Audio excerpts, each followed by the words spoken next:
Remember during COVID, Captain Tom would wander around his garden hundreds of times a day, raise millions of pounds for charity.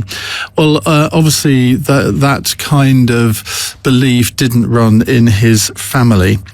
Now, his family have all been ordered to demolish a home spa with a charity commission investigation into their financial activities still ongoing. Let's get the latest on this from Joseph Kotrie-Monson, Director of Mary Monson Solicitors on Fleet Street and legal commentator specialising in financial and regulatory cases.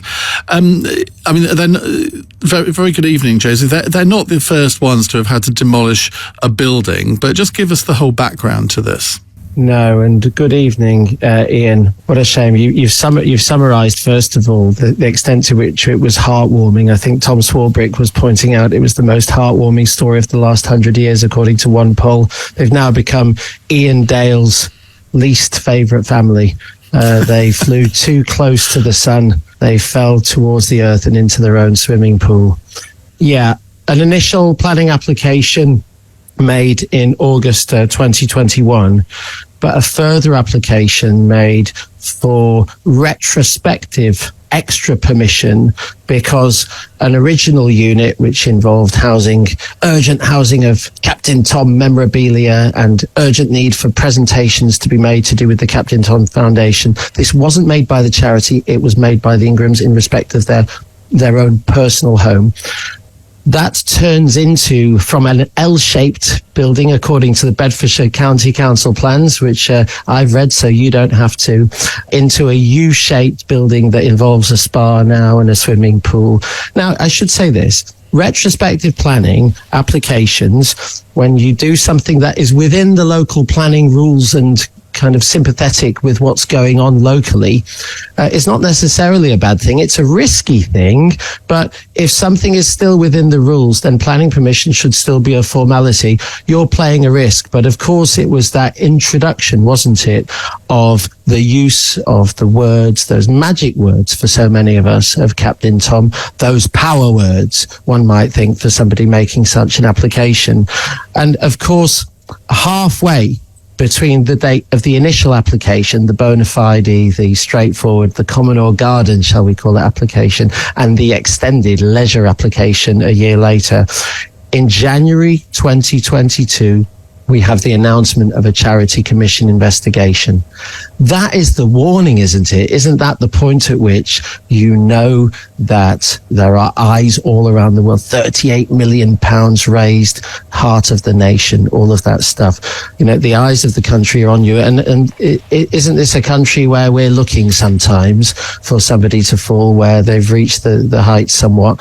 Shouldn't somebody at that point be very, very careful about what they then say? Perhaps then rowing back from comments related to the Captain Tom Foundation, it should be stressed the foundation itself did not know that its name was being used in this way. They were trustees, but there are also independent trustees. They were not consulted. It should be said that that charity commission investigation rolls on. It's separate proceedings. It's more than just an inquiry now. It's a statutory investigation. That means not only it has powers, but also that a decision has been made that it merits the opening and the resources allocated by the Commission for a full investigation. It's relatively serious and relatively sweeping powers. However, any regulatory action that the Commission may take as a result of this investigation, the damage has already been done, not just by that investigation, but the decision once the planning permission about 4 months ago was refused. Once those hearings took place, the decision was made in the light of all of the negative press to close the foundation. I think that's actually a terrible shame, and that's for a couple of reasons. First of all, how many of us were affected at a time when the nation was facing not just hardship, but a sense of mental adversity over COVID, that a man of nearly 100 years old was doing his bit in such a traditionally British and understated way by walking around his garden? Didn't he help us? And isn't that a nice memory that I think should remain untarnished for us? And we must strive to make sure that's the case. But also, the donations that most of us made did not go to the Captain Tom Foundation. They went to a centralised charity, well run, long established, for NHS staff who've, I think we all agree, no matter what our politics, have had a hell of a battering over the last 10 or 20 years in very difficult circumstances, and especially risking their lives in COVID. I think thirdly, Iain, and this is very important, we should not regard money sent to charity as wasted just because we have these kind of scandals and mismanagement. It's not indicative. And it's reasons like this that we have the commission in the first place.